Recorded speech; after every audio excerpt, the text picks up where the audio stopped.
The clock struck midnight, and the house was silent except for the faint hum of the air conditioner.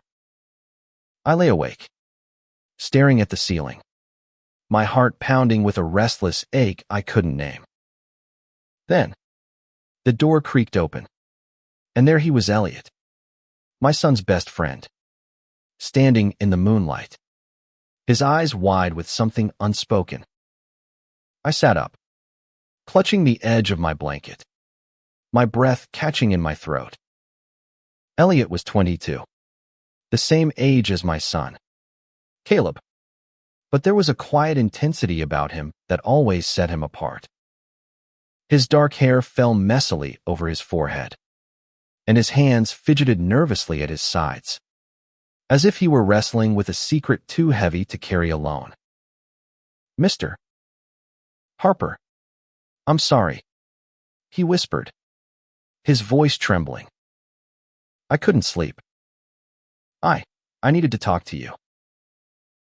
I should have told him to go back to bed. I should have reminded myself that I was 42, a widower still grieving the loss of my wife, and that Elliot was my son's friend, practically family. But something in his gaze, raw, unguarded, held me captive. I gestured to the chair by my desk, my voice steady despite the storm brewing inside me. "Sit down, Elliot. What's wrong?"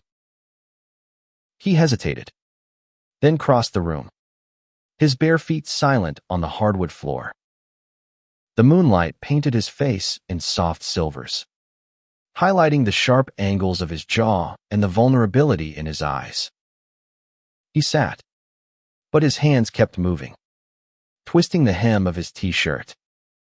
"I don't know how to say this," he began, his voice barely above a whisper. "I've been trying to figure it out for years. But being here, in your house, it's made it impossible to ignore." I leaned forward, my heart racing. "Figure what out?" Elliot's eyes met mine, and for a moment, the world seemed to stop. "I'm gay, Mr. Harper. And I think I'm in love with you." The words hit me like a thunderclap, shattering the quiet of the night. My mind reeled, torn between shock and a strange, undeniable warmth spreading through my chest. I'd spent years burying my own feelings, convincing myself that love was a chapter closed forever after my wife, Sarah, passed away. But here was Elliot, young and earnest, laying his heart bare in a way that made me question everything I thought I knew about myself. "Elliot," I stammered, searching for words that wouldn't come. "You're Caleb's friend." I know," he interrupted, his voice cracking. "I know it's wrong. I know I shouldn't feel this way. But I've watched you for years, how you take care of Caleb, how you carry your grief with such strength. You're not just his dad to me. You're everything." I stood, pacing the room, my mind a tangle of emotions. Part of me wanted to send him back to the guest room, to pretend this never happened. But another part, a part I'd ignored for far too long, wanted to reach out, to close the distance between us. I stopped by the window, staring out at the quiet suburban street, the neatly trimmed lawns and picket fences of our small Virginia town. It was a world that demanded order, conformity, and yet here we were, teetering on the edge of something forbidden. "Elliot," I said finally, turning to face him. "I don't know what to say. I've never thought about men that way. Not really." But even as I said it, memories flickered, moments from my past I dismissed as fleeting curiosities. A glance held too long, a touch that lingered. Had I been lying to myself all these years? He stood, stepping closer, his eyes searching mine. "I'm not asking you to have all the answers," he said softly. I just needed you to know. I couldn't keep it inside anymore. The air between us crackled with tension, and I felt the weight of his confession pulling me toward him. I wanted to say something, to bridge the gap, but fear held me back, fear of what this meant. Fear of what Caleb would think. Fear of the world outside this room. I took a step back, my voice barely a whisper. We can't do this. Elliot. Not now. Not like this. His face fell, but he nodded, his shoulders slumping. I understand, he said, his voice hollow. I'm sorry I said anything. He turned to leave, but something in me snapped. I reached out, grabbing his wrist, my touch gentle but firm. Wait, I said, my heart pounding. Don't go. Not yet. He froze, his eyes wide with hope and fear. For a moment, we stood there, the world outside fading away, leaving only the two of us in the quiet of my room. I didn't know what I was doing, but I knew I couldn't let him walk away not without understanding what this feeling was. This pull that defied logic and reason. Elliot, I said, my voice trembling. I don't know what this is, but I don't want you to feel alone in it. He stepped closer, his breath warm against my skin, and for the first time in years, I felt alive, truly alive. But as our hands brushed, the sound of footsteps in the hallway jolted us apart. Caleb's voice called out, sleepy and confused. Dad. Elliot. What's going on? Panic surged through me, and I saw the same fear mirrored in Elliot's eyes. We were standing on the edge of a cliff, and one wrong move could send us tumbling into chaos. I stepped back from Elliot, my heart hammering as Caleb's silhouette appeared in the doorway. The room felt too small, the air too thick, as if the walls were closing in on our secret. Dad, what's Elliot doing in here?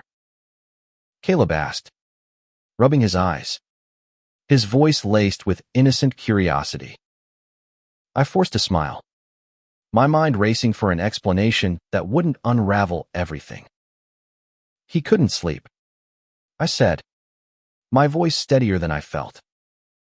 We were just talking. Go back to bed. Caleb. Elliot nodded quickly, his face a mask of composure, but I could see the tremble in his hands. Yeah. Sorry. Man, he said to Caleb.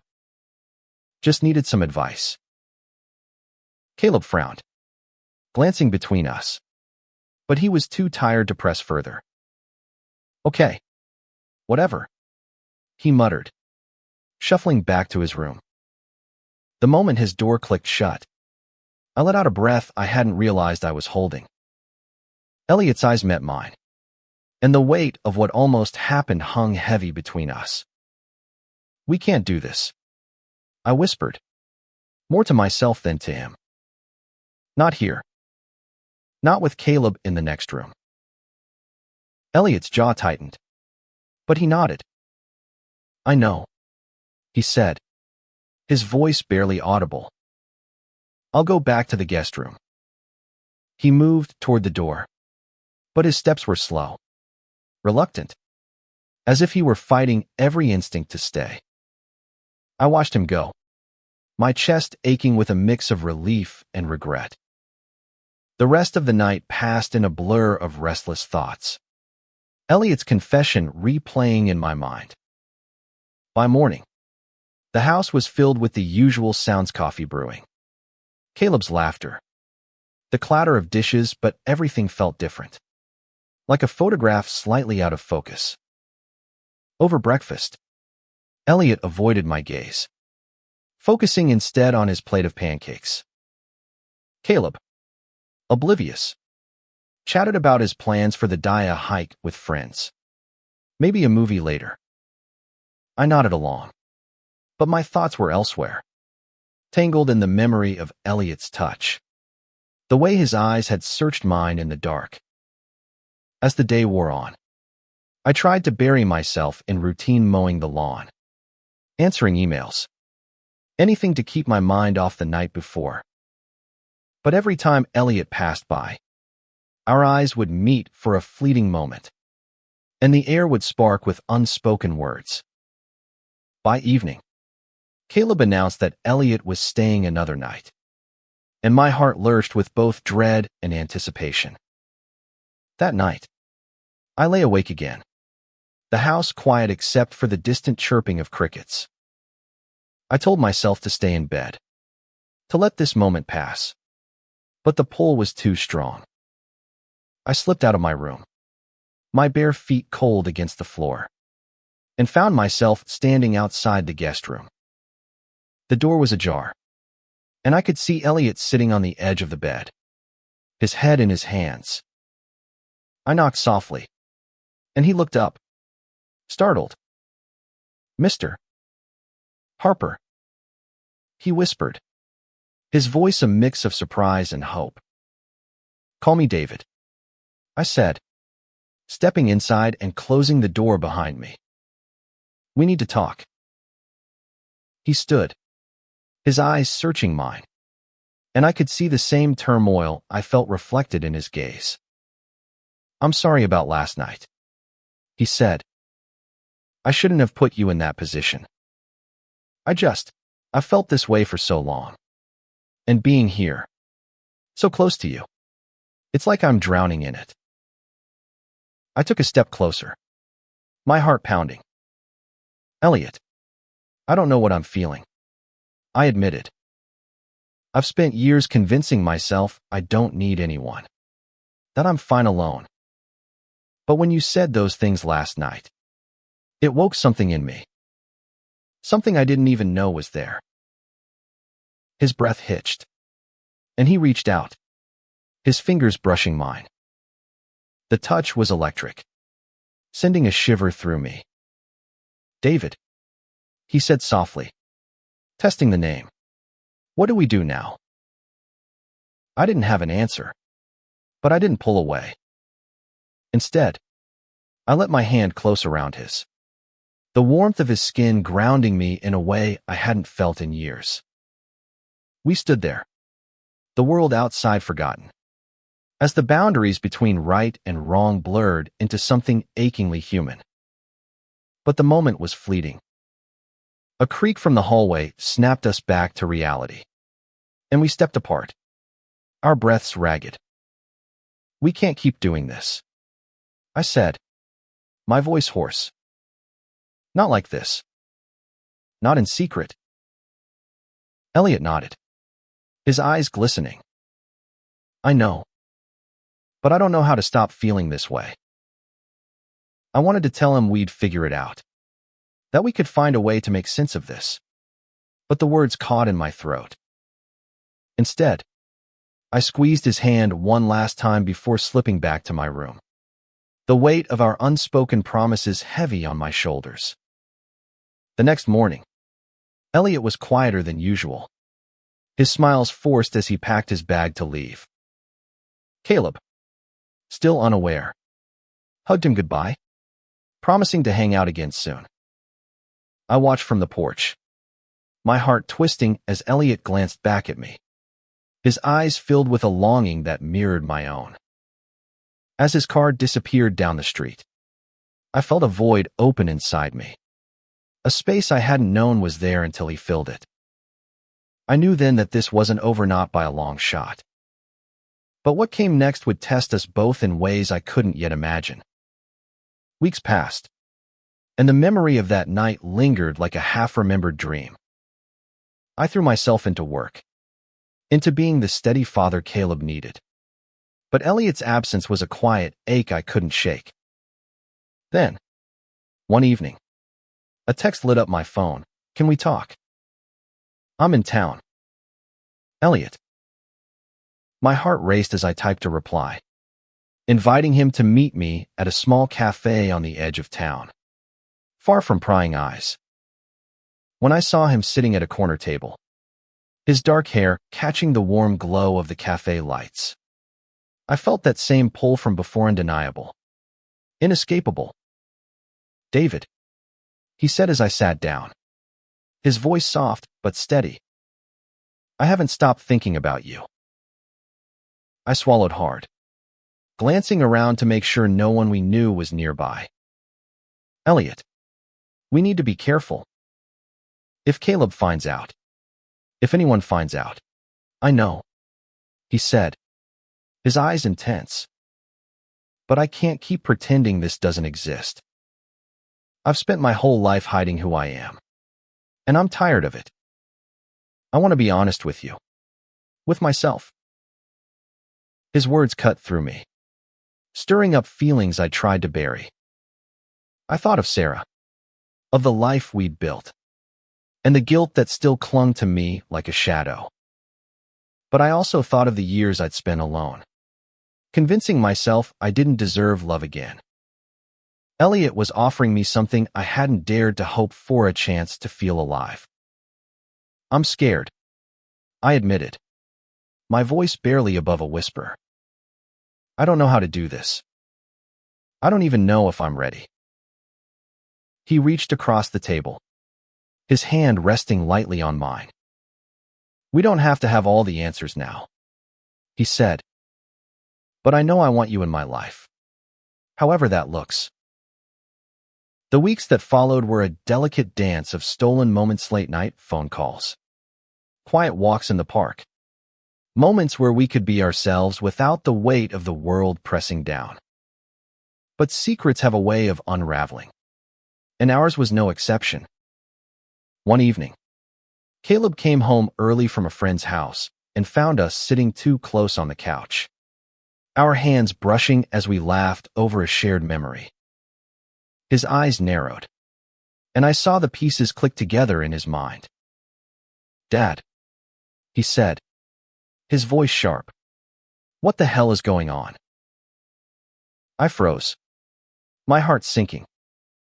Elliot stood, his face pale but resolute. "Caleb, I need to tell you something," he said. "I'm gay, and I have feelings for your dad."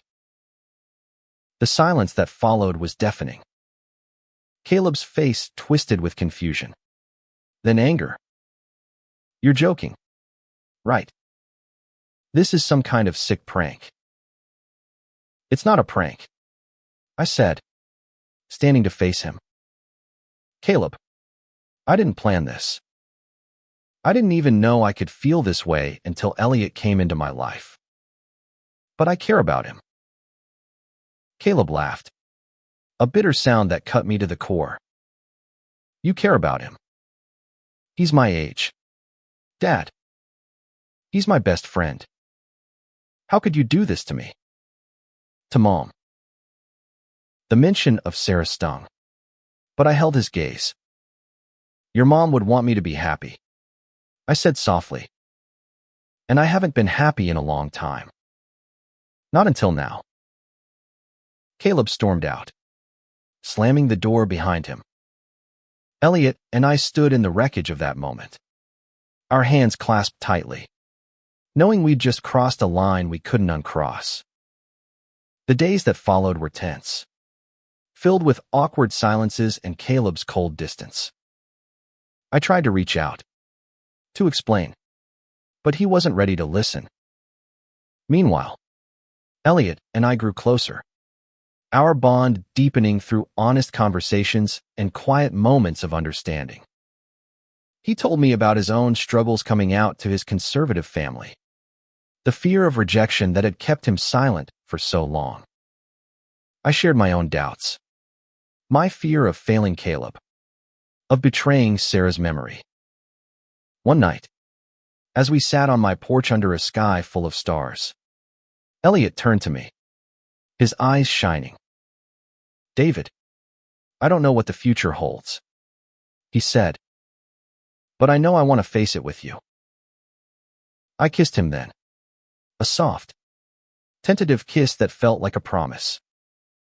For the first time, I let myself believe that love could find me again, that it didn't have to be perfect to be real. Weeks later, Caleb came to me, his expression softer but still guarded. "I don't understand this," he said, "but I don't want to lose you. Or Elliot. I just need time." I nodded, tears stinging my eyes. "Take all the time you need," I said. "We'll be here." As Caleb walked away, I felt a weight lift, not completely, but enough to breathe. Elliot took my hand, his smile a beacon in the dark. We were far from perfect, far from certain, but we were together. And in that moment, I knew that love, in all its messy, unexpected forms, was worth fighting for.